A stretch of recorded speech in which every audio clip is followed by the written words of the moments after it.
Dan bebas, dan isi, dan dakusi sebesar 49 M lebih. Pada saat saya membuka, oh jangan ini kita bikin auditor. Kalian ini hanya. Sahabat ND News, Kabupaten ND hari-hari ini agaknya cukup ramai. Topik-topik bermunculan terkait dengan anggaran, terkait dengan program 100 hari dan lain sebagainya. Dalam video kali ini kami akan membahas salah satu topik yang rasa-rasanya cukup seksi. Topik itu adalah tentang hutang pemerintah Kabupaten ND. Kita akan membahas dari awal bagaimana pengelolaan anggaran di pemerintah Kabupaten ND sehingga mengakibatkan hutang pemerintah daerah kepada pihak ketiga. Tanpa berlama-lama, mari kita simak videonya. Topik mengenai hutang pemerintah daerah kepada pihak ketiga mulai dibicarakan sejak Desember tahun 2024. Topik ini awalnya tidak diketahui oleh masyarakat. Baru setelah muncul adanya demonstrasi para kontraktor di gedung DPRD pada Desember tahun 2024, kemudian hutang daerah ini pun terendus oleh publik. Demonstrasi dilakukan menuntut pembayaran pekerjaan-pekerjaan yang telah diselesaikan oleh para kontraktor atau pihak ketiga. Pembayaran atas pekerjaan yang telah mereka selesaikan belum dilakukan oleh pemerintah daerah hingga menjelang akhir tutup tahun. Para kontraktor pun mendatangi gedung DPRD untuk menagih pembayaran oleh pemerintah daerah Kabupaten ND. Untuk mengetahui penyebab demonstrasi ini, seperti yang kami katakan sejak awal, kita harus mengetahui pengelolaan anggaran oleh pemerintah Kabupaten ND pada tahun 2024. Pada tahun 2024, pemerintah daerah menetapkan target realisasi pendapatan asli daerah atau PAD sebesar 75 miliar rupiah. Kemudian, pada perubahan anggaran, target itu dinaikkan menjadi 115 miliar rupiah. Dalam perjalanan di tahun itu, tahun 2014 maksudnya, target realisasi PAD ternyata turun drastis. Penurunan ini menyebabkan beberapa item pembayaran yang bersumber dari PAD tak bisa dibayarkan oleh pemerintah.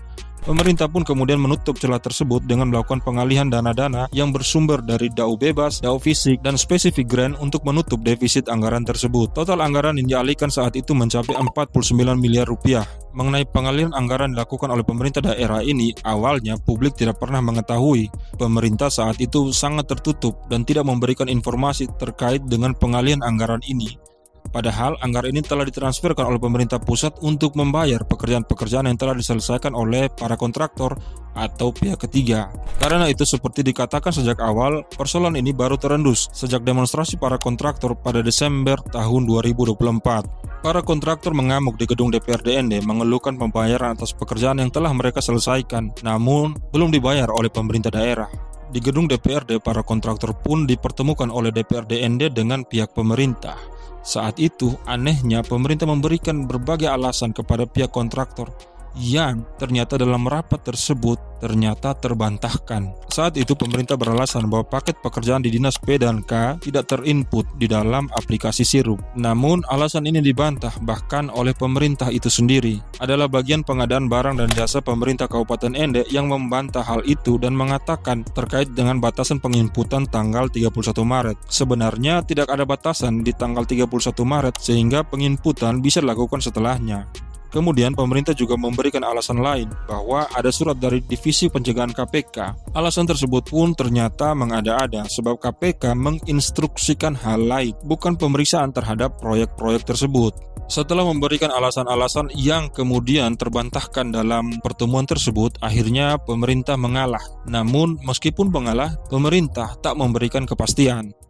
Saat itu, Asisten Sekda ND Hiparko Sepi mengatakan bahwa dirinya tak dapat memberikan keputusan dan akan menyampaikan semua aspirasi dari para kontraktor kepada pimpinan daerah saat itu, penjabat Bupati ND. Selanjutnya, memasuki bulan Januari hingga Februari tahun 2025, pembayaran juga belum dilakukan oleh pemerintah daerah. Ironisnya lagi, pemerintah menutup informasi terkait dengan hutang kepada pihak ketiga itu. Informasi yang beredar di publik hingga bulan Februari tahun 2025 hanyalah bahwa pemerintah sedang melakukan audit secara menyeluruh, sedangkan terkait penyebab hutang dan kepastian pembayaran dirahasiakan oleh pemerintah Kabupaten ND. Publik baru mendapat jawaban pemerintah saat sidang paripurna nota pengantar LKPJ Bupati ND di Gedung Dewan pada tanggal 24 Maret 2025. Adalah Bupati ND Yosef Benediktus Badioda yang akhirnya secara terang-terangan dan berani membuka kepada publik tentang penyebab dari hutang daerah. Secara detail, Badeoda menjelaskan secara rinci terkait dengan penyebab hutang daerah serta besaran pengalihan yang dilakukan oleh pemerintah daerah. Yang kedua, Bapak Ibu sekalian, tadi adik saya ini juga sempat mengangkat soal hutang. Ini perlu saya sampaikan secara terbuka, ya sudah dengar, karena sudah simpang siur pemerintahan. Jadi memang ya berdasarkan laporan realisasi ada yang ditampilkan dalam PKPD, dapat kami lakukan penggunaan sumber dana yang penggunaannya tidak sesuai, di mana sumber dana tersebut digunakan untuk menutupi sumber dana lainnya dari PAD yang target kita 74 M, kita hanya capai 22 M. Ya, jadi ada dana daun bebas, daun SC dan dakusi sebesar 49 M lebih. Itu digunakan untuk membayar satu gaji dan tunjangan kepada sebesar 301 juta. Gaji dan tunjangan DPRD 12 M lebih selama bulan Maret sampai Desember. Kemudian gaji PPK 2023 itu sebesar 25 M lebih. Kemudian ADD piulang itu sebesar 10 M. Kemudian pendapatan jalan umum sebesar 1 M lebih. Jadi total yang tadi saya yang tercatat di sini adalah 49 M 18 juta 747.450. Dari sinilah hal-hal yang ditutup selama ini oleh pemerintah daerah mulai terbuka kepada publik. Bupati ND memang menyebut angka total 49 miliar rupiah yang dialihkan untuk menutup kekurangan pendapatan asli daerah. Namun terkait dengan beban hutang yang harus dibayarkan kepada pihak ketiga belum disampaikan oleh Bupati ND. Saat ini terkait dengan berapa beban utang pemerintah daerah masih diaudit oleh pemerintah daerah. Keterbukaan Bupati ND ini tentu perlu diapresiasi. Ya, daripada sembunyi-sembunyi kan lebih baik terbuka, apalagi soal publik. Tetapi di dalam pemerintah daerah nampaknya tidak semua ingin terbuka. Bupati ND bahkan menyebut bahwa dia sempat disarankan oleh bawahannya untuk tidak membuka kepada publik terkait dengan total anggaran yang dialihkan oleh pemerintah daerah. Kita tidak perlu menutupi, karena kalau menutupi kita juga langgar undang-undang keterbukaan publik ini. Saya kemarin bilang, pada saat saya membuka, jangan ini kita begini, tidak. Kalian ini melanggar undang-undang keterbukaan publik, ya, betul tidak? Ya, kita Meski diapresiasi oleh publik, namun persoalan hutang ini agaknya para kontraktor masih risau. Lantaran Bupati ND tak menyebut dengan pasti kapan pembayaran yang menjadi hak mereka dibayarkan oleh Pemkab ND. Karena tak mendapat jawaban pasti dari pemerintah daerah, akhirnya 2 hari setelahnya, para kontraktor pun kembali mendatangi kantor Bupati ND. Kami sudah manusia apa kali mereka kali ini mau kami bukti ini 5 kali sudah bayar. 2 hari setelahnya, tanggal 26 Maret, para kontraktor kembali mendatangi kantor Bupati ND meminta pembayaran atas pekerjaan mereka. Tentu para kontraktor sangat membutuhkan pembayaran. Perlu ini Ame ketahui bahwa proyek pemerintah yang dikerjakan oleh para kontraktor biasanya dibayar secara bertahap atau tidak dibayar di muka. Beberapa kontraktor mengaku bahwa mereka baru dibayar 25% atau tahap pertama. Sedangkan untuk menyelesaikan pekerjaan mereka menggunakan uang sendiri, seperti untuk membayar pekerja, untuk membeli material, transportasi, dan lain sebagainya. Di satu sisi ini juga sangat memberatkan mereka. Ambil contoh soal pekerja, para kontraktor mengaku bahwa mereka juga ditagih oleh para pekerja yang mereka rekrut untuk menyelesaikan pekerjaan-pekerjaan itu. Karena dituntut di satu pihak, maka kontraktor pun menuntut hak mereka kepada pemerintah daerah untuk segera menyelesaikan persoalan ini. Dari sinilah kita dapat mengetahui betapa kontraktor membutuhkan pembayaran oleh pemerintah.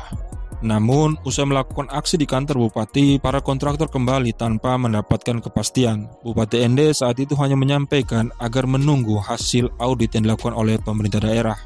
Nah, itulah kronologis hutang Pemkab ND yang belum dibayarkan hingga saat ini. Terdapat dua pertanyaan yang cukup seksi terkait dengan hal ini. Pertama adalah, beberapa pihak menyebut pengalihan anggaran dilakukan oleh pemerintah daerah Kabupaten ND sebenarnya menyalahi aturan. Sabri Indradewa, salah satu anggota DPR misalkan, mengatakan untuk dana spesifik grant pengalihan perencanaan tidak boleh dilakukan oleh pemerintah daerah. Itu untuk perencanaan. Apalagi ini mengalihkan pembayaran. Sabri menyebut bahwa hal yang dilakukan oleh pemerintah daerah ini tergolong indisipliner pengelolaan anggaran. Terus yang kedua, dana diambil dari daun SD, pantas menerima kami sampaikan. Riak terjadi keributan pihak ketiga. Dana sudah tertransfer, bukan diselesaikan dieksekusi sesuai dengan peruntukan. Ini dialihkan juga untuk kegiatan yang lain. BP 12 pergeseran perencanaan saja tidak boleh, tetapi ini pergeseran eksekusi dia. Ini yang menjadi persoalan indisipliner di dalam pengelolaan keuangan. Sedangkan beberapa pihak lain mengatakan bahwa ini merupakan hal yang biasa, juga terjadi di tahun-tahun sebelumnya. Pengalihan anggaran ini bukan hal baru di pemerintah Kabupaten ND. Sialnya saja, saat pengalihan, dana yang ditunggu untuk menutup pengalihan itu tidak ditransferkan.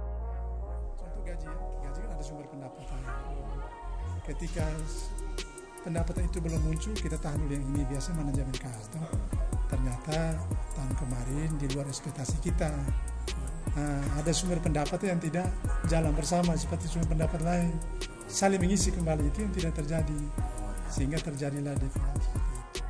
Apakah setelah diaudit nantinya pemerintah akan melakukan pembayaran atas hutang tersebut? Oke, sahabat ND News, itulah pembahasan kita kali ini. Terima kasih telah bersama kami dan sampai jumpa pada video-video kami selanjutnya. Ciao.